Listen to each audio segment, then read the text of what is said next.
The crystal wine glass shattered against the marble floor with a sound that echoed through the Blackwood mansion like a gunshot. Victoria Blackwood stood frozen in her silk designer robe, staring at the puddle of red wine spreading across the pristine white stone, her hands trembling with barely contained rage. "Maria!" Her voice pierced the morning silence, sharp enough to cut glass. "Maria, get in here right now." From somewhere deep in the sprawling 20,000-square-foot mansion came the sound of hurried footsteps. Victoria's perfectly manicured fingers clenched into fists as she waited, her chest rising and falling with the kind of fury that only comes from a woman who's never been told no in her entire privileged life. Maria Santos appeared in the doorway of the grand dining room, slightly out of breath, her dark hair pulled back in a simple ponytail, wearing the plain gray uniform that Victoria insisted all the help wear, because God forbid anyone mistake the staff for actual human beings worthy of respect. "Yes, Mrs. Blackwood." Maria's voice was calm, professional, despite having clearly run to answer Victoria's summons. Victoria gestured dramatically at the mess on the floor, her diamond tennis bracelet catching the morning light streaming through the floor-to-ceiling windows. "Look at this disaster. How am I supposed to explain this to my guests when they arrive for brunch? Do you have any idea what these floors cost? More than you make in 5 years, I guarantee it." Maria's dark eyes took in the scene, the overturned wine glass, the spreading stain, the way Victoria was standing just far enough away to suggest she'd thrown the glass herself in one of her famous tantrums. But Maria's expression remained neutral, patient. "I'll take care of it right away, Mrs. Blackwood. It'll be spotless before your guests arrive." "It better be," Victoria snapped, but something in Maria's unflappable demeanor only fueled her anger further. "And next time, when I call for you, you better move faster. I don't pay you to take your sweet time wandering around my house like you own the place." As Maria knelt to carefully collect the broken glass, Victoria loomed over her, a predator circling wounded prey. At 42, Victoria Blackwood was still beautiful in the way that unlimited money could maintain, her blonde hair perfectly highlighted, her skin taut from regular Botox appointments, her body sculpted by the best personal trainers money could buy. But there was something cold in her blue eyes, something that no amount of money could fix. "You know, Maria," Victoria said, her voice taking on that particular tone she used when she wanted to inflict maximum psychological damage, "I've been thinking about you lately." Maria continued cleaning, her movements efficient and careful. "Yes, ma'am, I've been wondering what it must be like to be you. To wake up every morning knowing that this," Victoria gestured around the opulent dining room with its imported Italian marble, crystal chandeliers, and original oil paintings worth more than most people's houses, "this will never be your world. That no matter how hard you work, how much you scrub and clean and serve, you'll always be on the outside looking in." The cruelty in Victoria's voice was breathtaking, but Maria's hands remained steady as she worked. She'd heard variations of this speech before, from other wealthy women in other houses, women who seemed to find some sick pleasure in reminding her of her place in their carefully ordered universe. "I'm grateful for the work, Mrs. Blackwood," Maria replied quietly, the same response she always gave when Victoria went down this particular path. "Grateful," Victoria repeated, tasting the word like it was something bitter. "That's what I love about people like you, Maria. You're so content with so little. So accepting of your limitations." Victoria began pacing around the dining room, her silk slippers whispering against the marble as Maria continued cleaning. The morning sun streaming through the massive windows created a golden glow that should have been beautiful, but somehow felt cold in the face of Victoria's mounting cruelty. "Do you know what Richard said to me last night?" Victoria continued, referring to her husband of 15 years. "He said I should be nicer to the help. Can you imagine? As if being nice to people like you would somehow make me a better person." Maria's jaw tightened almost imperceptibly, but she said nothing. "I told him that kindness has to be earned, don't you think? And what have you done to earn anything more than basic professional courtesy? You clean my toilets, Maria. You scrub my floors, you wash my dishes, you handle my dirty laundry. That's not exactly the foundation for friendship, is it?" The venom in Victoria's voice was increasing with each word, as if she was working herself up to some grand finale of cruelty. Maria finished collecting the glass shards and began working on the wine stain, her movements still calm and methodical despite the verbal assault. "But you know what I think your real problem is, Maria?" Victoria stopped pacing and positioned herself directly in front of where Maria was kneeling, forcing the other woman to look up at her. "You're alone. Completely, utterly alone. And at 28, yes, I know how old you are, I have your employment file, at 28, that must be terrifying for someone like you." Maria's cleaning cloth stilled for just a moment, the first crack in her composure, and Victoria pounced on it like a shark smelling blood in the water. That's it, isn't it? You look around this house, you see what I have with Richard, and you wonder why you can't find someone to love you. Why no man has ever wanted to build a life with you, why you're still living in that tiny apartment downtown, working 3 jobs just to make ends meet. Victoria's voice dropped to a whisper, more dangerous than when she'd been shouting. Do you want to know why no decent man will ever want you, Maria? Maria looked up then, her dark eyes meeting Victoria's cold blue ones, and for a moment, something passed between them, a recognition, a challenge, something that made Victoria's pulse quicken with anticipation. Because men like quality, Maria. They want a woman who brings something to the table besides calloused hands and the smell of cleaning products. They want someone who can hold a conversation about more than which detergent works best on wine stains. The words hung in the air like poison, but Maria simply returned to her work, carefully blotting the last of the wine from the marble. Her silence seemed to infuriate Victoria even more. Look at me when I'm talking to you. Maria looked up again, and this time, Victoria saw something in her eyes that she couldn't quite identify. It wasn't anger or hurt, it was something deeper, older, almost like pity. I'm listening, Mrs. Blackwood, Maria said quietly. Good. Because I want you to understand something. My husband, Richard, is worth $53 million. He owns 3 companies, sits on the boards of 5 charities, and has been featured on the cover of Forbes magazine twice. He chose me, Maria. Out of all the women in the world, all the beautiful, educated, sophisticated women who threw themselves at him, he chose me. Victoria's voice was rising again, filled with a desperate kind of pride that bordered on hysteria. Do you know why he chose me? Because I'm worthy of a man like that. I come from the right family, I went to the right schools, I know how to dress, how to speak, how to carry myself in his world. I belong here. She gestured around the dining room again, this time with the air of someone defending their territory. This is my world, Maria. These are my things, my life, my husband. And the reason you'll never have any of this, the reason you'll spend the rest of your life cleaning up after people like me, is because you simply don't have what it takes. Maria finished with the wine stain and stood slowly, gathering her cleaning supplies. For a moment, the 2 women faced each other across the vast dining room, Victoria in her expensive silk robe and diamonds, Maria in her simple gray uniform with her cleaning bucket in hand. You could never get a man like mine, Maria, Victoria said, delivering what she clearly thought was the killing blow. Men like Richard don't marry women like you. They marry women like me. The silence that followed was deafening. Maria looked at Victoria for a long moment, her expression unreadable, and then she did something that Victoria didn't expect, she smiled. Not a bitter smile, not a hurt smile, but something almost knowing. You're absolutely right, Mrs. Blackwood, Maria said softly. I could never get a man like yours. Something in her tone made Victoria frown. There was an emphasis on the word yours that she couldn't quite interpret, but before she could analyze it further, Maria was already walking away, her footsteps echoing in the marble hallway. Victoria stood alone in her perfect dining room, surrounded by her perfect things, and for reasons she couldn't explain, she didn't feel victorious. She felt empty. Hollowed out, like she'd won a battle but somehow lost something important in the process. The rest of the morning passed in a blur of preparation for Victoria's weekly brunch with her society friends, the kind of women who measured their worth in designer handbags and whose biggest concern was whether their personal trainers were adequately motivating them. Victoria threw herself into the preparations with manic energy, trying to shake off the strange feeling that had settled over her after her confrontation with Maria. She changed into a cream-colored Chanel suit that cost more than most people's monthly salary, applied her makeup with the precision of a surgeon, and arranged her hair in the kind of effortless style that actually took an hour to achieve. By the time her friends began arriving, Victoria looked every inch the perfect millionaire's wife. Victoria, darling. Priscilla van der Berg air-kissed her cheeks, careful not to disturb either woman's makeup. You look absolutely divine. Is that the new Chanel? Of course it is, Victoria replied, her society smile firmly in place. Richard surprised me with it last week. He said I deserved something special. The lies came so easily now that Victoria barely registered them. Richard hadn't bought her the suit, she'd bought it herself with one of his credit cards, as she did with most of her wardrobe.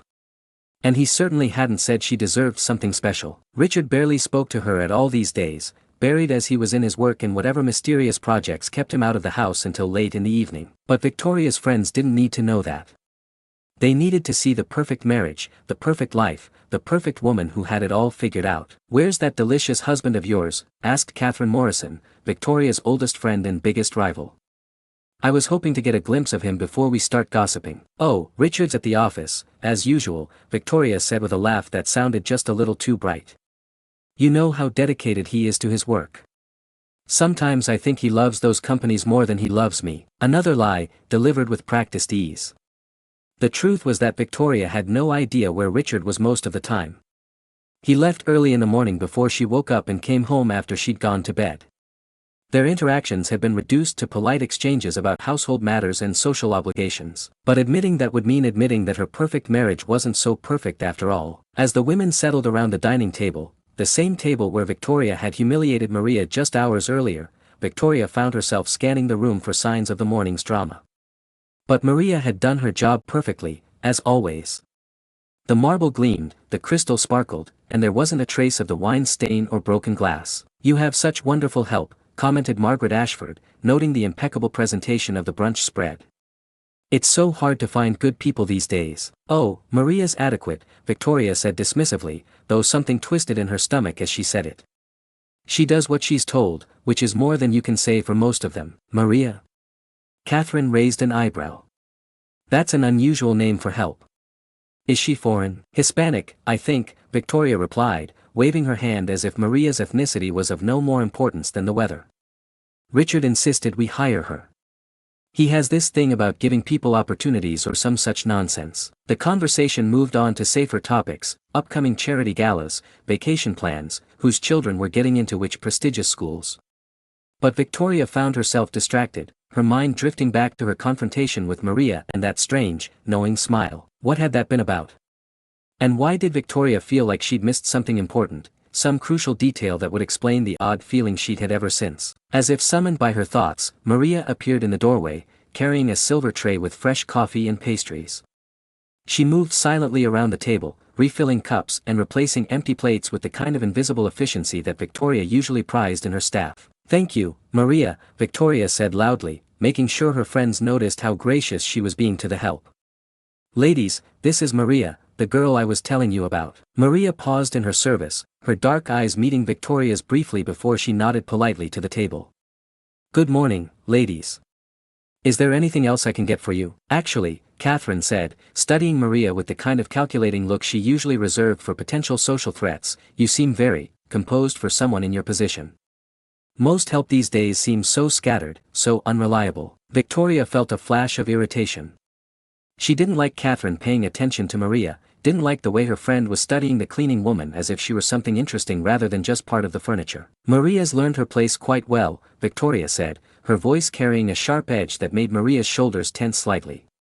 Haven't you, Maria? I try to do my job well, Mrs. Blackwood, Maria replied quietly. Of course you do, Victoria continued, warming to her theme now that she had an audience. Because you understand what happens to people who don't know their place, don't you? People who get ideas above their station usually find themselves looking for new employment rather quickly. The cruelty in Victoria's voice was unmistakable now, and her friends exchanged uncomfortable glances. Even by their standards, and they weren't exactly known for their sensitivity, Victoria was being unnecessarily harsh. But Victoria couldn't seem to stop herself. Something about Maria's calm composure, her refusal to be broken by the morning's humiliation, was driving Victoria to new heights of viciousness. Tell me, Maria, Victoria said, setting down her coffee cup with deliberate precision, do you ever wonder what it would be like to sit at this table instead of serving it? To wear clothes like mine, to live in a house like this, to have a man like my husband? Maria's hand stilled on the coffee pot, and for a moment, the dining room was absolutely silent except for the ticking of the antique grandfather clock in the corner. I try not to want things that aren't meant for me, Mrs. Blackwood, Maria said finally. How philosophical of you, Victoria replied, her voice dripping with sarcasm. But surely you must have dreams, aspirations, hopes for something better than spending your life cleaning up after other people. Victoria, Priscilla said uncomfortably, perhaps we should. No, I'm genuinely curious, Victoria interrupted, her eyes locked on Maria's face. I want to understand how someone like her thinks. Maria, what do you dream about when you go home to your little apartment at night? Do you imagine Prince Charming is going to sweep you off your feet and rescue you from all this? Maria looked at Victoria for a long moment, and again, Victoria saw that strange expression in her eyes, not hurt, not anger, but something that looked almost like sadness. Not sadness for herself, but sadness for Victoria. I dream about being happy, Mrs. Blackwood, Maria said quietly. Just, happy. The simplicity of the answer seemed to deflate Victoria's building rage, leaving her feeling strangely hollow again.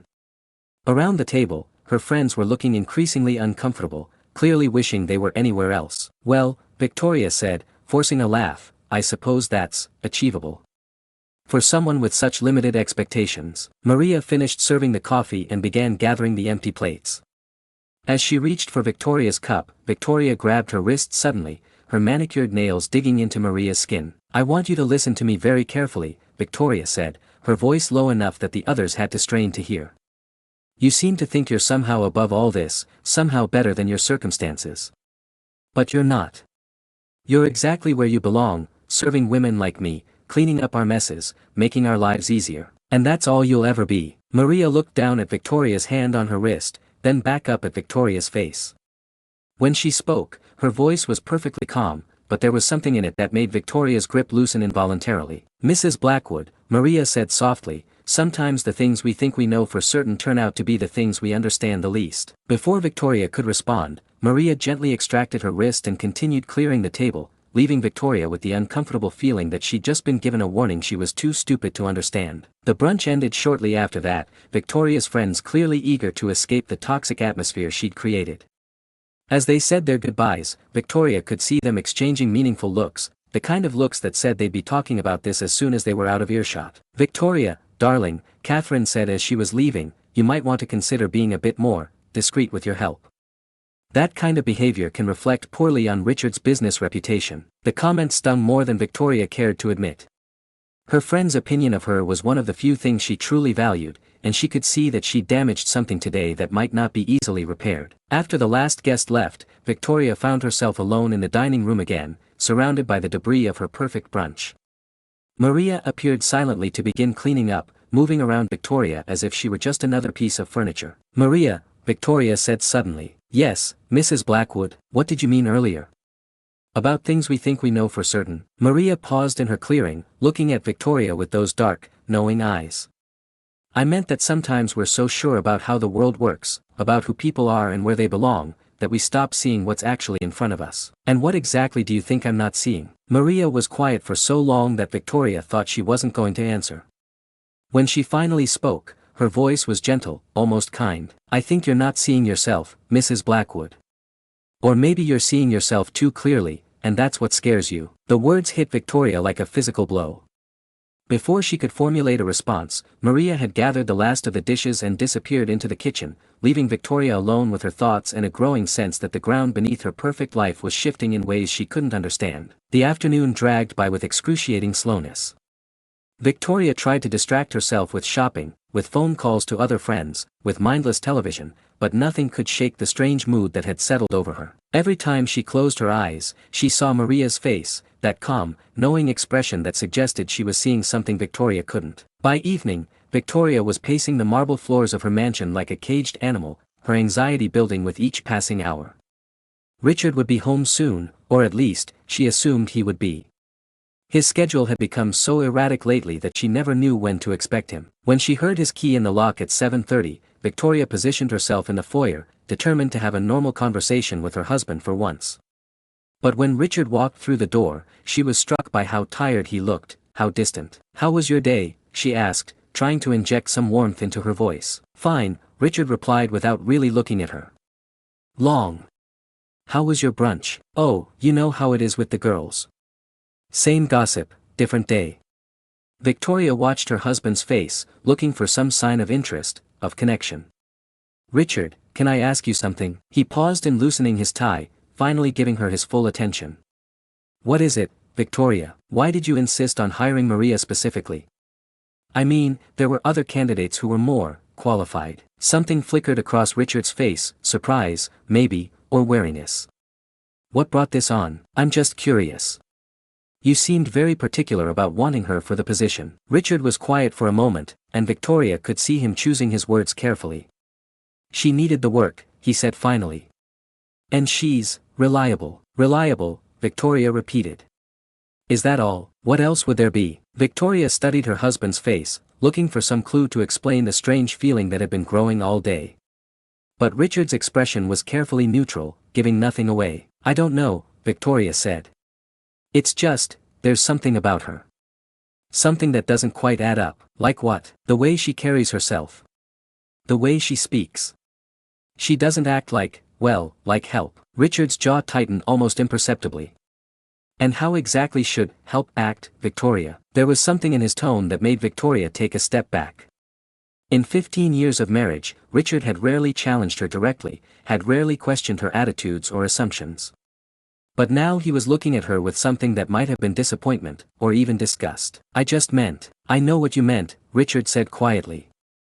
"And frankly, Victoria, it's not very attractive." The word stung like a slap. Victoria felt her cheeks burn with a mixture of shame and anger. "I'm sorry if treating the staff professionally isn't attractive to you, Richard. I thought you'd appreciate having a wife who maintains proper boundaries." "Proper boundaries?" Richard's voice was rising now, something Victoria rarely heard. "Is that what you call the way you've been treating Maria? Professional boundaries?" Victoria's heart began to race. How did Richard know about her interactions with Maria? Had Maria complained to him? The thought of the cleaning woman going behind her back to her husband filled Victoria with rage. "Has she been talking to you about me?" Victoria demanded.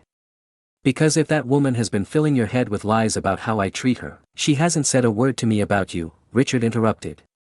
"She doesn't have to.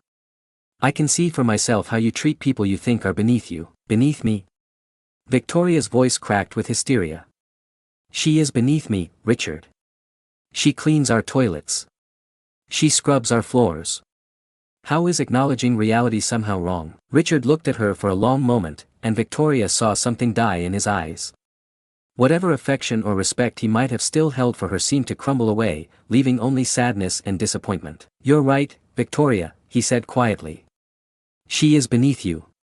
But not in the way you think." Before Victoria could ask what he meant, Richard was walking away, heading for his study where he would spend the rest of the evening behind a locked door, as had become his habit. Victoria stood alone in the foyer, her reflection multiplied endlessly in the mirrors that lined the walls. For the first time in years, she really looked at herself, not just her appearance, but who she was, what she'd become. The woman staring back at her was beautiful, wealthy, successful by every measure that society valued. But there was something cold in her eyes, something hard and brittle that she'd never noticed before. The sound of footsteps on marble made her turn. Maria was walking toward the front door, her shift apparently over for the day. She was wearing a simple black coat over her uniform, her hair released from its ponytail and falling in soft waves around her shoulders. "Maria," Victoria called out, surprising herself. Maria turned, her expression patient but wary. "Yes, Mrs. Blackwood." Victoria opened her mouth to speak, but found she had no idea what to say. What could she say? That she was sorry for the cruelty?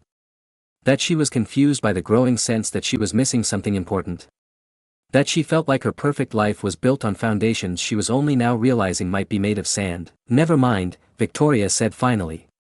"Have a good evening." Maria studied her for a moment, and Victoria thought she saw a flicker of something that might have been compassion in those dark eyes. "You too, Mrs. Blackwood," Maria said softly, and then she was gone, walking out into the evening air toward whatever life waited for her beyond the walls of the Blackwood mansion. Victoria watched through the window as Maria walked down the circular driveway, her figure silhouetted against the setting sun.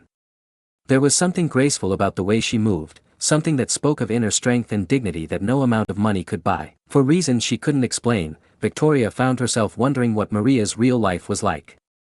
Where did she go when she left this house? What did she do on her days off?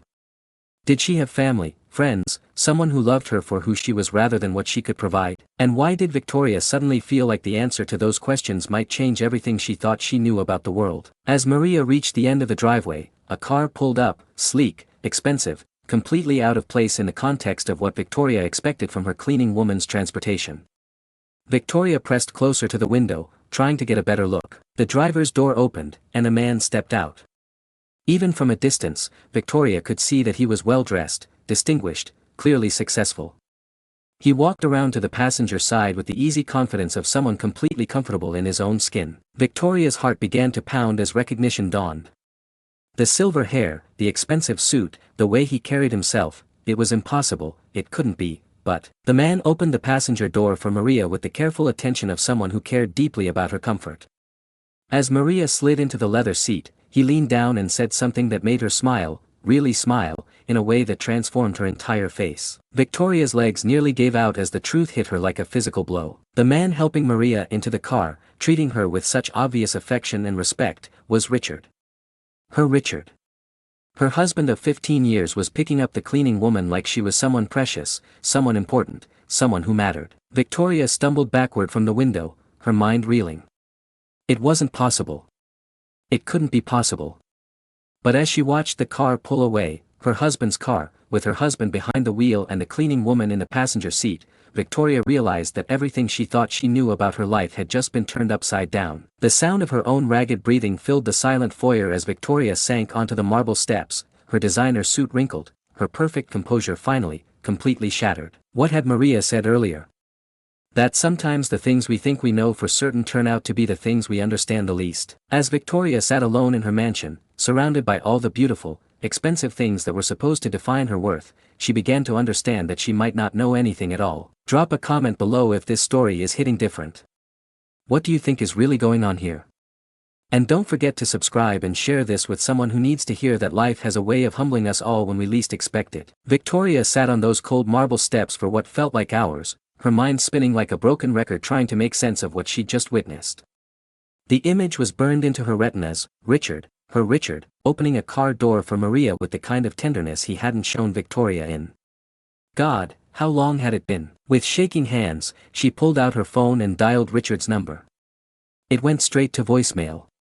She tried again. Voicemail. On the third attempt, her call was declined, actively rejected. The rejection felt like a knife twisting in her chest. Victoria stumbled to her feet and began pacing the foyer like a caged animal, her designer heels clicking against the marble in a frantic rhythm. Think, Victoria, think. There had to be an explanation. Maybe Richard was just being kind to an employee. Maybe he'd offered Maria a ride because her car had broken down. Maybe, but even as she tried to rationalize what she'd seen, Victoria knew she was grasping at straws. The way Richard had looked at Maria, the careful way he'd helped her into the car, the smile on Maria's face, that wasn't employer kindness. That was something else entirely. Victoria's hands were trembling so badly she could barely hold her phone as she scrolled through her contacts. Janet. Richard's secretary would know where he was, what he was doing. Blackwood Industries, this is Janet speaking. Janet, it's Victoria Blackwood. I need to speak with my husband immediately. There was a pause on the other end of the line, longer than there should have been. Oh, Mrs. Blackwood. I'm sorry, but Mr. Blackwood left the office early today. He mentioned something about taking his wife out for dinner. The words hit Victoria like a physical blow. Wife. His wife. His wife. Victoria's voice came out as barely a whisper. Yes, ma'am. For their anniversary, I believe he said. Such a lovely couple, you should see how his face lights up when he talks about her. Mr. Blackwood is absolutely devoted to. Victoria hung up before Janet could finish the sentence. The phone slipped from her nerveless fingers, clattering across the marble floor. Anniversary.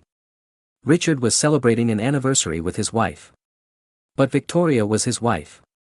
Wasn't she? The question echoed in her mind as she stood there in the gathering darkness of her foyer, and for the first time in 15 years, Victoria Blackwood wasn't sure of the answer. Moving like a woman in a dream, Victoria climbed the grand staircase to the second floor.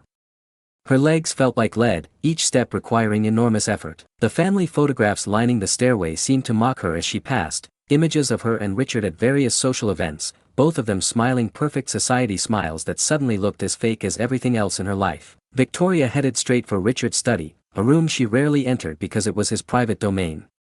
But tonight, privacy meant nothing. She needed answers, and she was going to find them. The study was exactly as Richard had left it, papers scattered across his massive mahogany desk, law books lining the walls, the faint scent of his cologne lingering in the air.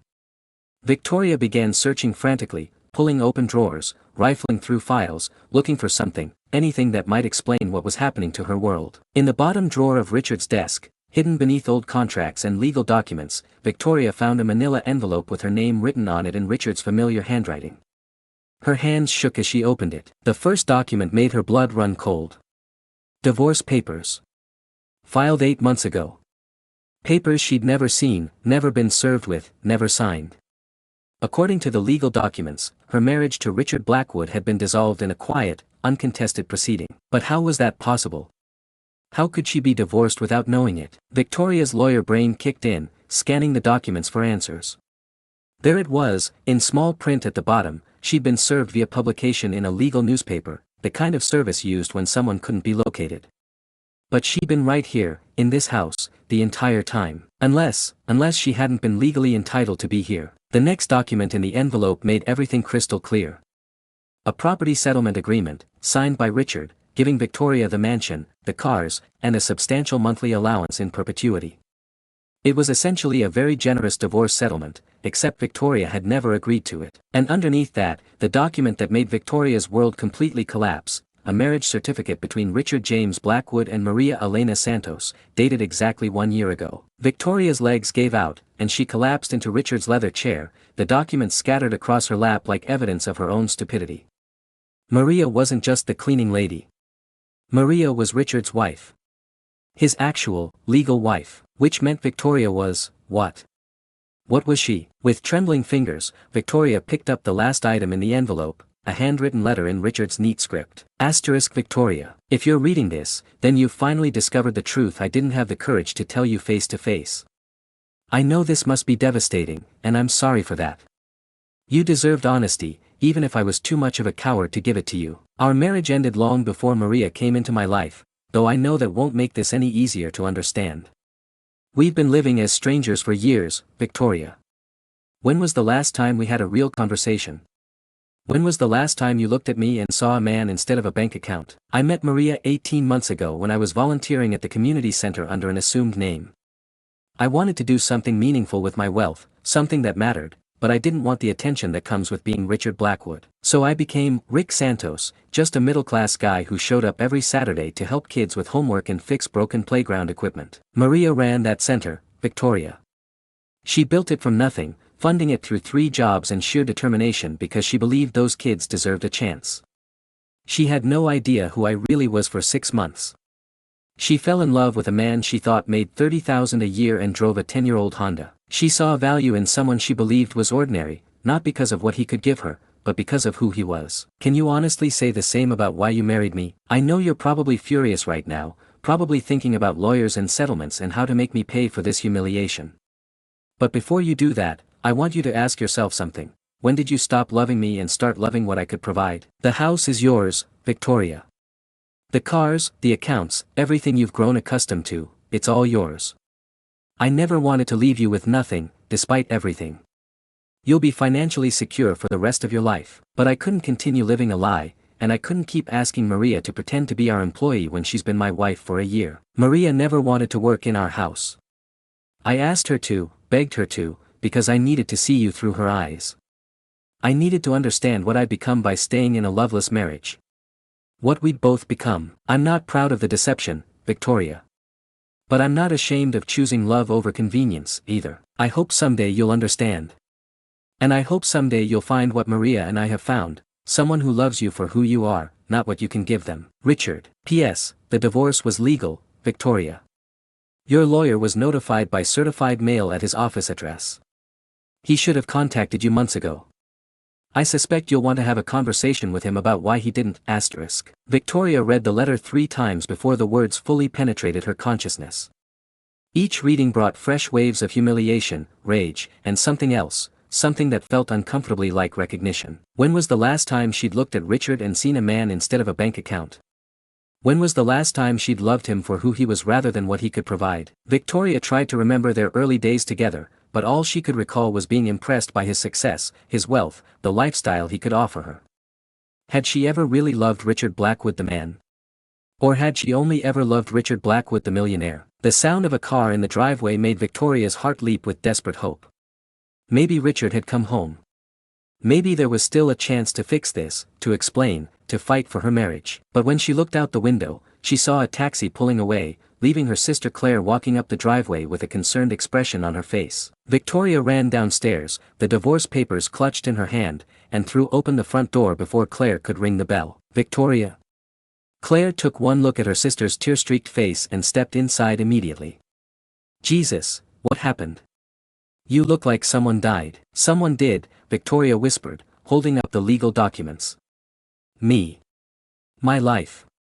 Everything I thought I knew about myself. Claire took the papers and read them quickly, her expression growing more shocked with each page. When she finished, she looked up at Victoria with a mixture of sympathy and something that might have been relief. Victoria, honey, sit down. Let me get you some water, and then you're going to tell me everything. Over the next hour, Victoria told her sister the entire story, about Maria, about the cruel things she'd said, about watching Richard pick up his real wife while Victoria sat alone in the house that apparently belonged to her through his charity rather than their marriage. Claire listened without judgment, occasionally handing Victoria tissues as the story unfolded. When Victoria finished, they sat in silence for several minutes. So let me get this straight, Claire said finally. You spent months humiliating a woman who was actually showing incredible grace by continuing to work in her husband's ex-wife's house. Don't, Victoria buried her face in her hands. I know how it sounds. No, I don't think you do know how it sounds, Claire said gently. Victoria, do you understand what Maria did? She could have told you the truth at any time. She could have had you thrown out months ago. Richard gave her that power, and she chose not to use it. Instead, she let you keep your dignity while you. Claire paused, searching for the right words. While I revealed myself to be a monster, Victoria finished. While you revealed your character, Claire corrected. And now you have a choice about what to do with that revelation. What do you mean? Claire stood up and walked to the window, looking out at the perfectly manicured grounds of the estate. Victoria, I've watched you for the past 15 years become someone I didn't recognize. You used to be funny, kind, generous. You used to care about people and causes and things that mattered. When did you become so cold? The question hit Victoria like a slap. I became successful. I became the wife of an important man. I learned how to navigate in his world. No, Claire said firmly. You became afraid. Afraid of losing what you had, afraid of not measuring up, afraid of being found out as not good enough. And that fear turned you into someone who could only feel better about herself by making other people feel worse. Victoria wanted to argue, wanted to defend herself, but the words wouldn't come. Because somewhere deep down, she knew Claire was right. But here's the thing, Claire continued. Maria saw through all that. She saw the scared woman underneath the cruelty, and she chose compassion over revenge. Even after everything you put her through, she protected your dignity when she could have destroyed you. Why would she do that? Because she's a better person than you are, Claire said bluntly. But that doesn't mean you can't become better too. That night, Victoria lay alone in the king-sized bed she'd once shared with Richard, staring at the ceiling and trying to process the complete destruction of her life. Every assumption she'd made about herself, about her marriage, about her place in the world, had been revealed as false. But perhaps the most devastating realization was this: she wasn't even angry at Richard for leaving her. How could she be angry at him for choosing love over the cold, empty shell their marriage had become? The real question was, who was Victoria Blackwood without Richard's money, without his status, without the identity she'd built around being his wife? For the first time in years, Victoria had no idea. The next morning, Victoria woke up with a clarity she hadn't felt in months. She knew what she had to do, even if the thought terrified her. She dressed carefully, not in her usual designer armor, but in simple jeans and a sweater. She pulled her hair back in a plain ponytail and didn't bother with makeup. When she looked in the mirror, she saw someone she barely recognized, a woman who looked younger, more vulnerable, more human. The address Richard had written in his files led Victoria to a neighborhood she'd never had reason to visit, middle-class homes with small yards and older cars in the driveways. It was the kind of place she would have dismissed as beneath her just 24 hours ago. Now it looked like something she might never deserve. Maria's house was small but beautiful, with a garden full of flowers and a front porch that looked like it was used for sitting and talking and enjoying life.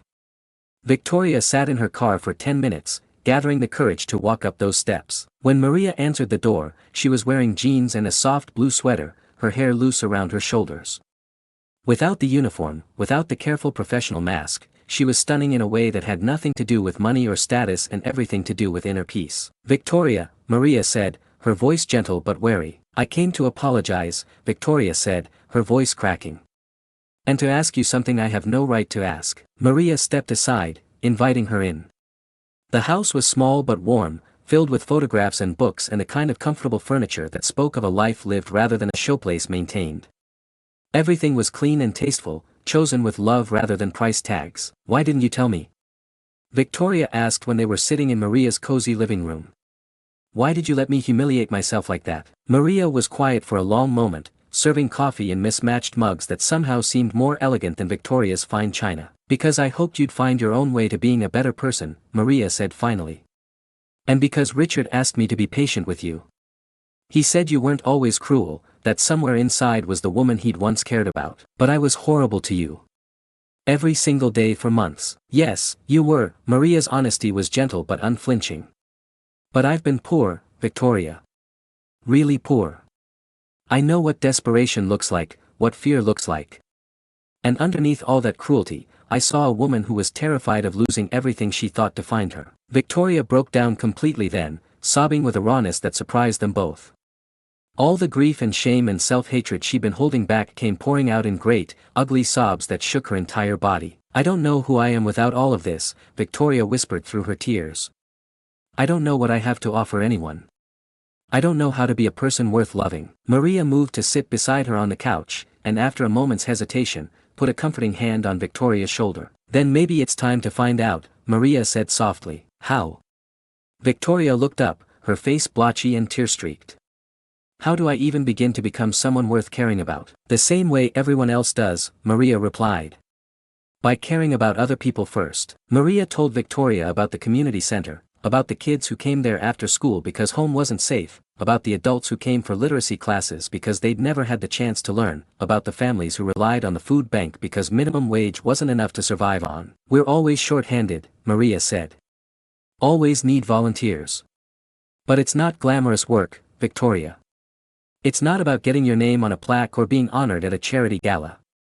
It's about showing up, day after day, for people who have nothing to give you in return except their gratitude. Why would you want me there? Victoria asked.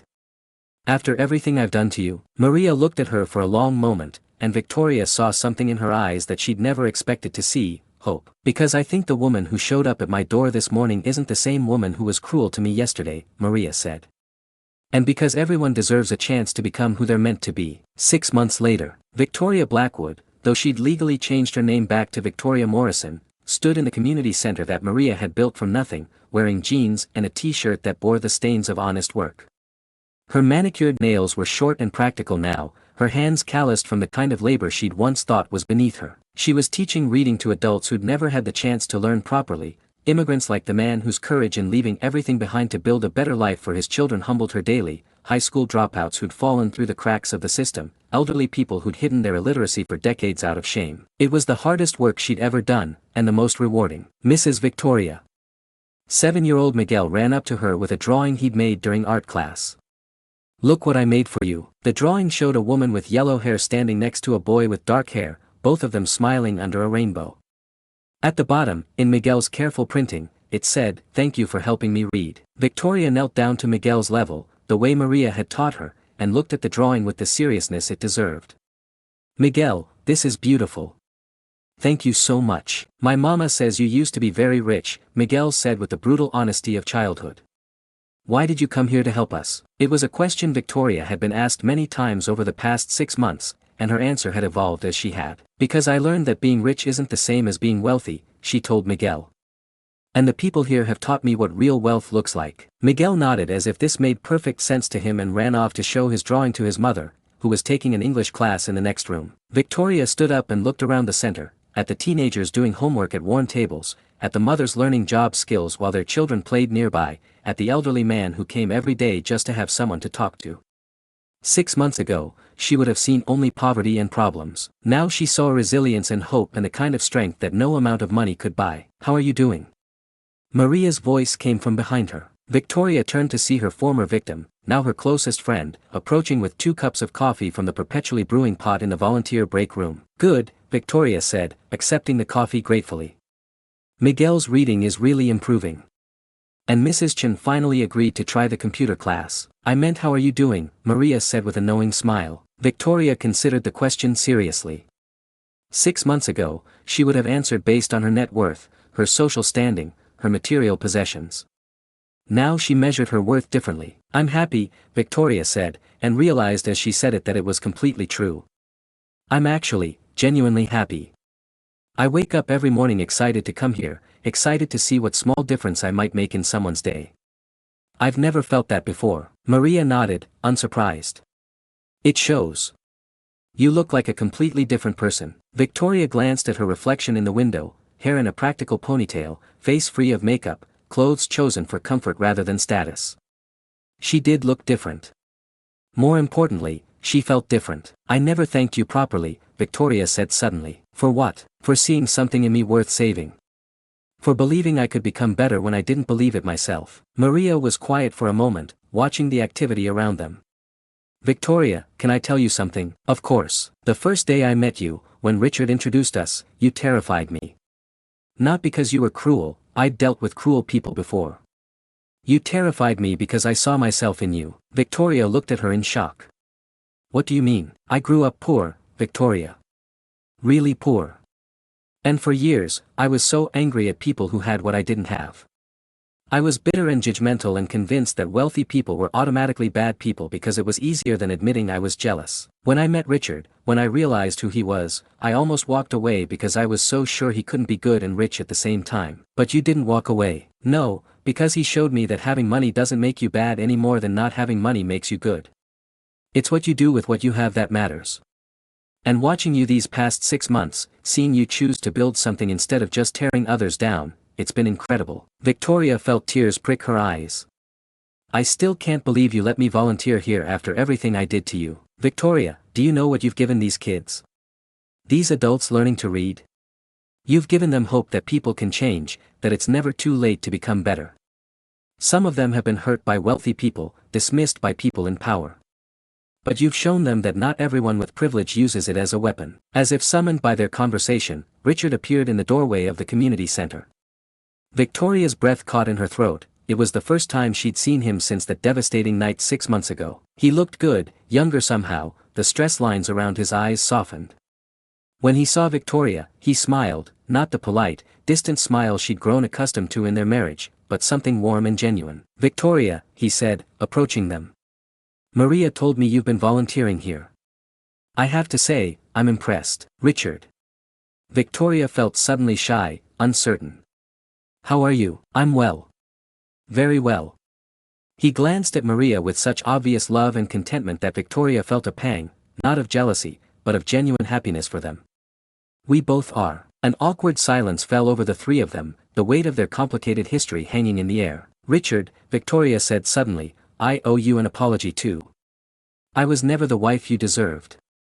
I was so focused on what you could give me that I never thought about what I could give you. Richard's expression softened. Victoria, you don't need to. Yes, I do, she interrupted. I need to say this. You were right to leave me. You were right to choose someone who could love you for who you are instead of what you have.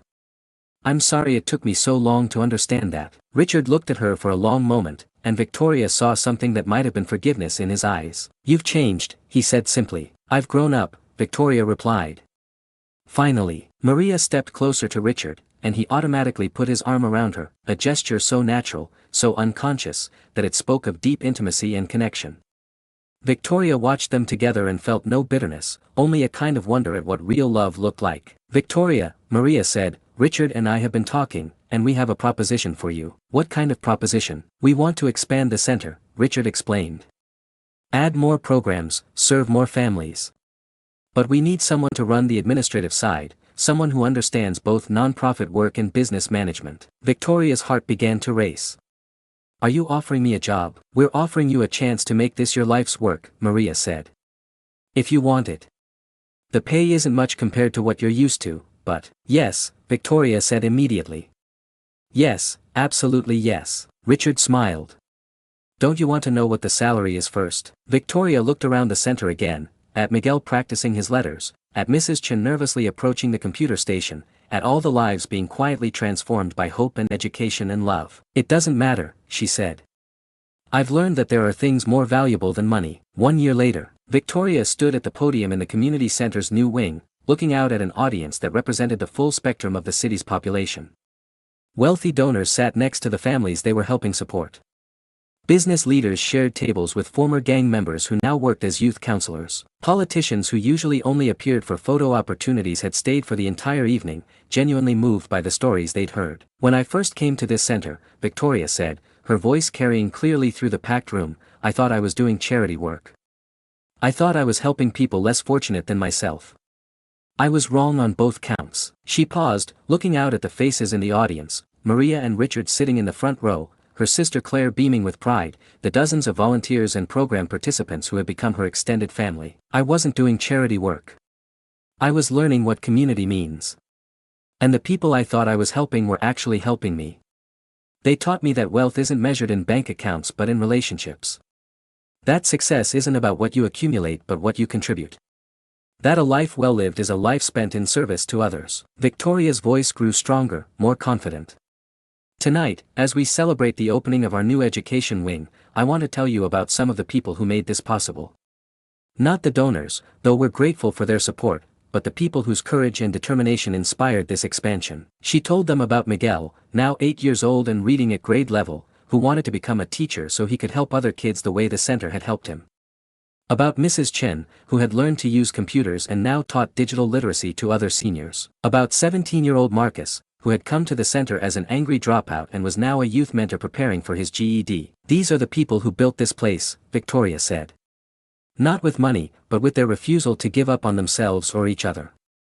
They remind us every day that everyone has value, everyone has potential, and everyone deserves a chance to write their own story." As Victoria concluded her speech to thunderous applause, she caught sight of herself in the reflection of the windows, a woman in her early 40s, simply dressed, glowing with purpose and contentment. She barely recognized the bitter, frightened woman she'd been just 18 months ago. After the ceremony, as volunteers and guests mingled over coffee and cake made by the center's culinary arts program, Victoria found herself standing in the garden behind the building. It was a small space, but carefully tended, full of vegetables that would feed families and flowers that would brighten lives. "Proud of yourself?" Maria's voice came from behind her. Victoria turned to see her friend approaching, and realized that Maria was now truly her friend, not her husband's wife, not her former victim, but her partner in building something meaningful. "I'm proud of us," Victoria said. "All of us. What we've built here together." Maria joined her in looking out over the garden, where children were playing while their parents attended evening classes inside. "Do you ever miss it?" Maria asked. "The old life? The money, the status, the easy answers?" Victoria considered the question seriously. "I miss feeling certain about things," she admitted. "I miss thinking I had all the answers. But I don't miss being the kind of person who needed to make others feel small in order to feel big myself." "And the loneliness? Do you miss that?" Victoria looked at her in surprise. "I wasn't lonely. I had Richard, I had my friends." "You had an arrangement with Richard," Maria said gently. "And you had people who wanted to be around your money and status. But did you have anyone who actually knew you? Who loved you for who you were?" The question hit Victoria like a revelation. "No," she said quietly. "I didn't. I was surrounded by people but completely alone." "And now?" Victoria looked around at the community center, at the children playing and the adults learning and growing, at the volunteers who had become family. "Now I'm never alone," she said. "Even when I'm by myself, I carry all of these people with me. I know that I matter to them, not because of what I can do for them, but because of who we are together." As if summoned by their conversation, Miguel came running up to them, his mother close behind. "Mrs. Victoria. Mrs. Maria. Look." He held up a certificate from his school. "I got the reading award. My teacher says I'm one of the best readers in my class now." Victoria knelt down and gathered Miguel into a hug, feeling his small arms wrap around her neck with complete trust and affection. "Miguel, I am so proud of you," she said, meaning every word. "You worked so hard for this. Will you come to the ceremony next week?" Miguel asked. "When I get the award? My mama said I could invite you." "I wouldn't miss it for the world," Victoria promised. As Miguel ran off to show his certificate to other volunteers, his mother lingered for a moment. "Mrs. Victoria," she said in careful English, "I want to thank you. Not just for helping Miguel read, but for showing him that people can change. He talks about you all the time, about how you used to be one way and now you're different. It gives him hope that he can become anything he wants to be." After Miguel's mother walked away, Victoria stood in the garden feeling overwhelmed by the profound simplicity of what she'd just heard. She'd become an example of transformation, proof that people could change, that it was never too late to become better. Victoria, Richard's voice interrupted her thoughts. She turned to see him approaching, alone this time. Richard. Thank you for coming tonight. I know public events aren't really your thing anymore. He smiled. Maria insisted. And I'm glad she did. That was a beautiful speech. They stood in comfortable silence for a moment, something that never would have been possible during their marriage. Can I ask you something? Richard said finally. Of course. Are you happy? Really happy? Because sometimes I worry that I destroyed something in you that can't be rebuilt. Victoria looked at him, this man she'd been married to for 15 years but had never really known, and felt a deep sense of peace. Richard, you didn't destroy anything in me. You revealed something. You showed me who I'd become, and you gave me the chance to become someone better. If you hadn't left, I might have spent the rest of my life as that bitter, frightened woman who could only feel good about herself by making others feel bad. But the way it happened was necessary, Victoria interrupted. I wouldn't have changed if I hadn't lost everything. I needed to fall that far to understand how far I'd fallen. Richard nodded slowly. I'm glad you see it that way. I've carried a lot of guilt about the deception, about not telling you the truth sooner. The truth is complicated, Victoria said. But it has a way of working itself out. And look what came from it, this place, these programs, the lives we're changing. None of this would have happened if things had gone differently. As if drawn by some invisible signal, Maria appeared at Richard's side, slipping her hand into his with the easy intimacy of true partnership. Sorry to interrupt, she said, but they're getting ready to cut the cake, and Miguel specifically requested that both of you be there. We'll be right in, Victoria said. But as Richard and Maria started to walk away, Victoria called out to them. Wait. I want to say something to both of you. They turned back, and Victoria took a deep breath, gathering her courage for words she'd never thought she'd say. I want to thank you for destroying my life, she said, her voice strong and clear. Because in destroying who I was, you saved who I could become.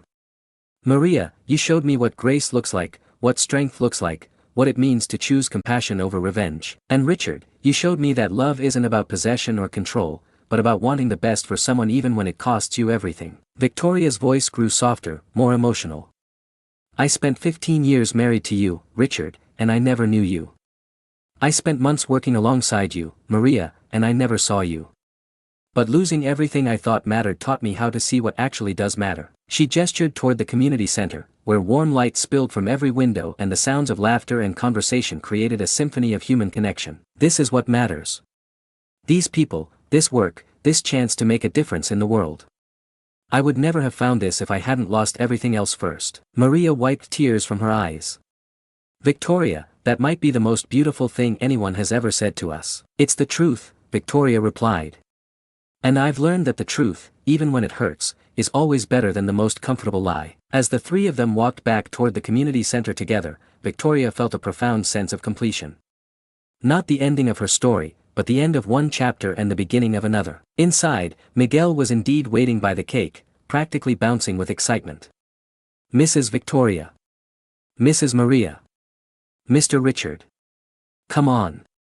They're going to cut the cake. Victoria laughed and allowed herself to be pulled into the crowd of volunteers and program participants, donors, and community members, all of whom had become part of her chosen family. As she watched Miguel's face light up over a piece of chocolate cake, as she listened to Mrs. Chin explain her latest computer project to anyone who would listen, as she saw teenagers who had once been written off by society now mentoring younger kids, Victoria understood what true wealth looked like. It wasn't measured in dollars or possessions or status symbols. It was measured in the number of lives you touched, the amount of hope you created, the depth of the connections you built with other human beings. For the first time in her 43 years, Victoria Blackwood Morrison was truly, completely, impossibly rich. And as Miguel grabbed her hand and pulled her into a circle where everyone was singing "Happy Birthday" to the community center itself, Victoria realized that sometimes the greatest gift you can give someone is the chance to become who they were always meant to be, even if that someone is yourself. The end. If this story moved you, share it with someone who needs to remember that it's never too late to change, to grow, to become better. Drop a comment below about your own moments of transformation. We all have them, and sharing them helps others find the courage to change too. And don't forget to subscribe for more stories that remind us what really matters in life. Because sometimes the most powerful transformations come from the most unexpected places.